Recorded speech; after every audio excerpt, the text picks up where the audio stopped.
A mirror silver wanderer carves a hyperbolic thread through our daylight and our doubt, its brightness rising and falling like a code embedded in sunlight. We notice the cadence first, a measured swell, a dimming, then a clinical flare like a heartbeat made of photons. At interstellar velocities, there is little space for coincidence because millions of kilometers vanish under a single tick of indecision.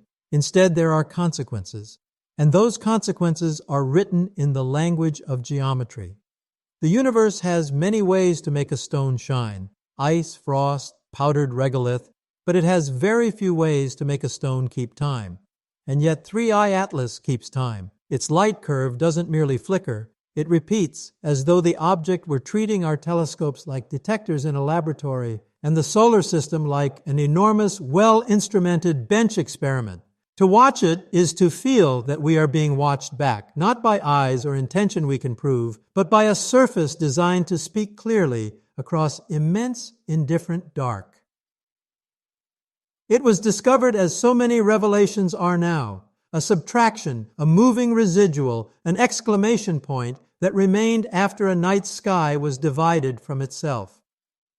The Atlas survey flagged the hyperbolic signature, eccentricity greater than 1, inbound velocity that could not be domesticated by our sun, and a small circle of software pinged a larger circle of humans.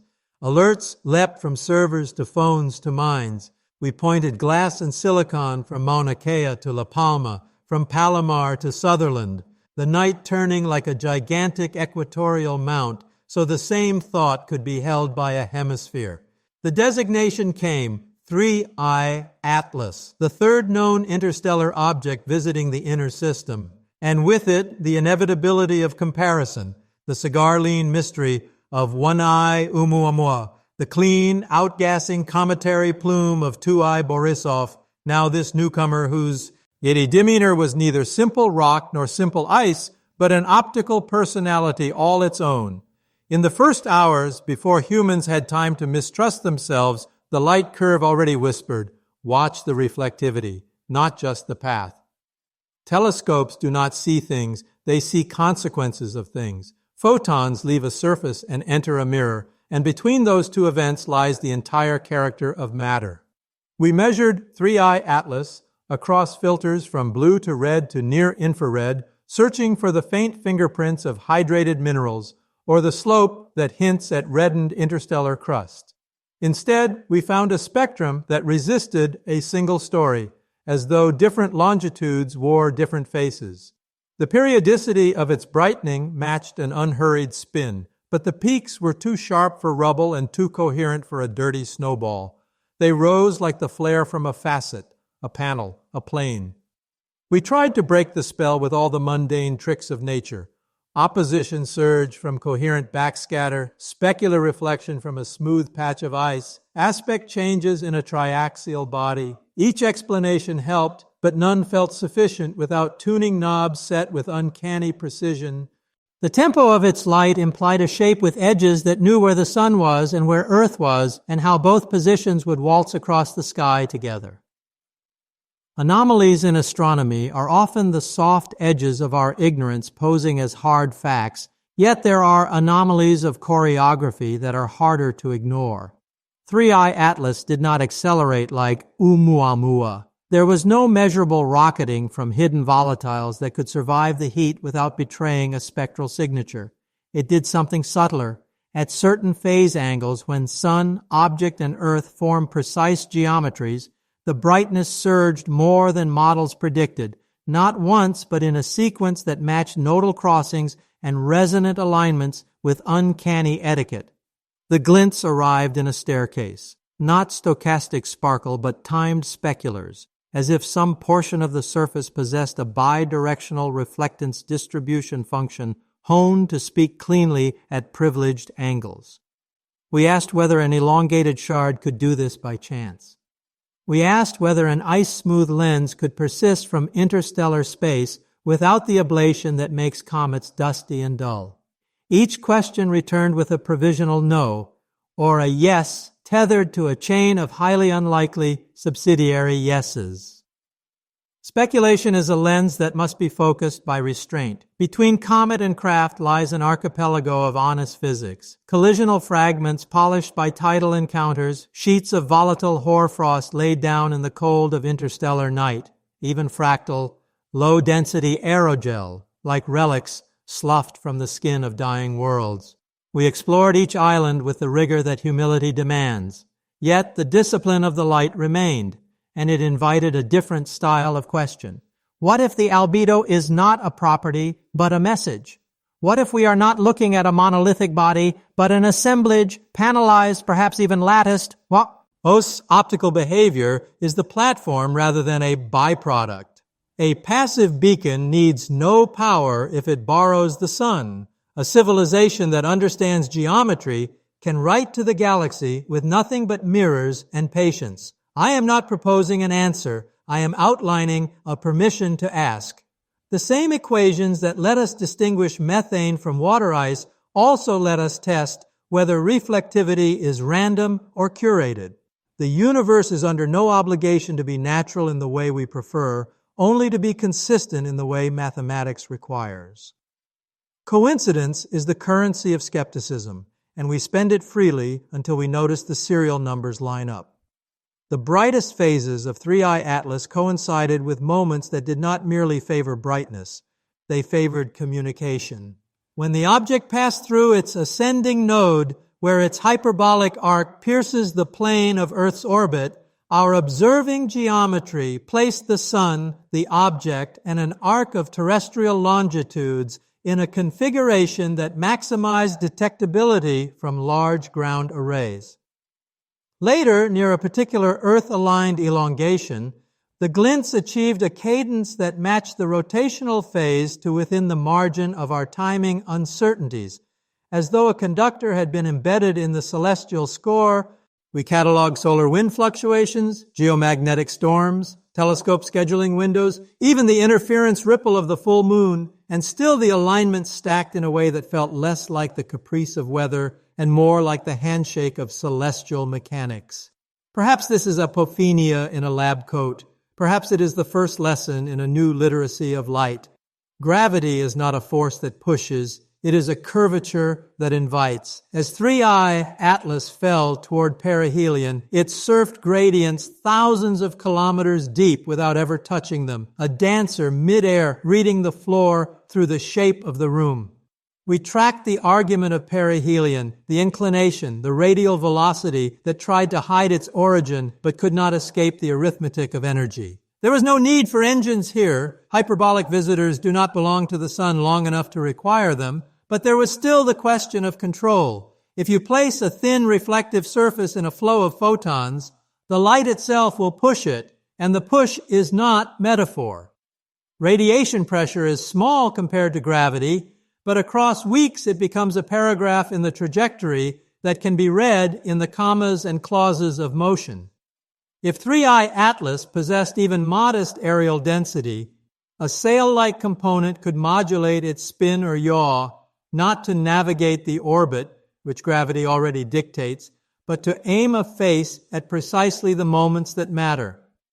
Piloting, in this sense, is not changing where you go. It is deciding how you are seen as you go past. No story in astronomy is complete without a silence, and 3I Atlas provided one at exactly the moment our appetite for data became most acute. Near closest approach, a conspiracy of mundane obstacles arrived with operatic timing. A band of weather that closed the biggest eyes in Hawaii and Chile, a solar elongation that placed the object too near the dawn for some arrays, and too near the sun for space telescopes, a scheduling gap in a radar facility undergoing maintenance, and a bright moon that washed the fainter structure from our images. None of these are suspicious alone. Together, they created a blackout with a chorus of rational explanations. We are left with the uncomfortable symmetry that secrecy and serendipity share. Both leave identical fingerprints upon an empty page. In the hours when the cadence of the light might have revealed a pattern unmistakable even to a skeptic, the data thinned to a nervy whisper. Absence is not proof, but it is an instrument. It plays tension in the human mind, and in that tension, hypotheses multiply.